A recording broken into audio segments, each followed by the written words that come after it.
Sa Davao City, mahigit 30 katao na isyuhan ng citation ticket dahil sa paglabag sa anti-smoking ordinance habang higit 60 individual ang nahuli dahil naman sa paglabag sa liquor ban ordinance. Vice Regulation Unit patuloy ang mahigpit na pagpapatupad sa ordinansa. Si JC Aliponga sa sentro ng balita.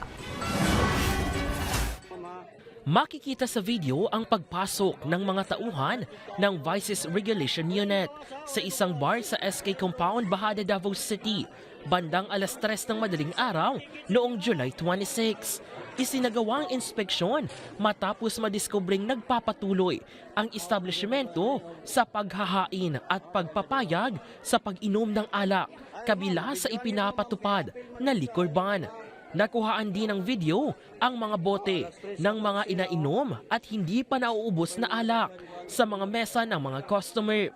Umabot sa 60 na individual, kabilang ang may-ari ng establishmento ang naisyuhan ng citation ticket dahil sa paglabag sa Davao City Comprehensive Liquor Code o Ordinance Number 0489-24. Sa hiwalay namang inspeksyon sa isang bar sa Monteverde Avenue, Agdao, 32 na individual, kabilang ang manager ng establishmento, ang naisyuhan ng citation ticket dahil sa paglabag sa liquor ban ordinance. Ayon sa VRU, hindi na ito ang unang paglabag ng nasabing bar. Naisailalim na rin ito noon sa administrative action ng Business Bureau dahil sa kaparehong paglabag.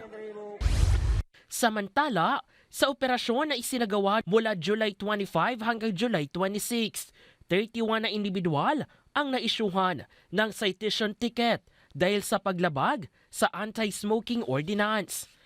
Muling pinapaalala ng Vice Regulation Unit sa may-ari ng mga establishmento na mahigpit na sumunod sa Davao City Comprehensive Liquor Code at iba pang ordinansa ng lungsod upang makaiwas sa multa at suspensyon ng negosyo at posibleng kaso. I-make sure na mo na ang establishment nagtuman sa mga guidelines like posting of signages and yung halimbawa yung liquor ban,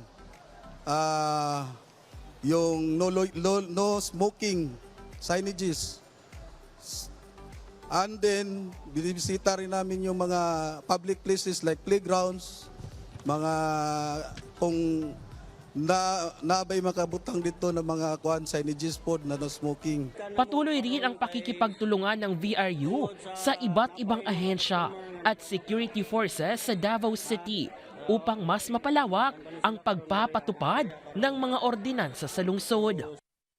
Nag-violate ay wala sila kabalo kung na unaware sila na naaday kuan. So it's time for the barangays to help inform their constituents na natay kining ordinances ng yana.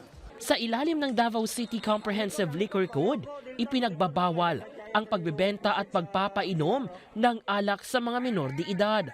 Gayon din ang pagbebenta at paghahain ng mga inuming nakakalasing sa oras ng liquor ban na magsisimula 1:00 ng madaling araw hanggang alas 8 ng umaga.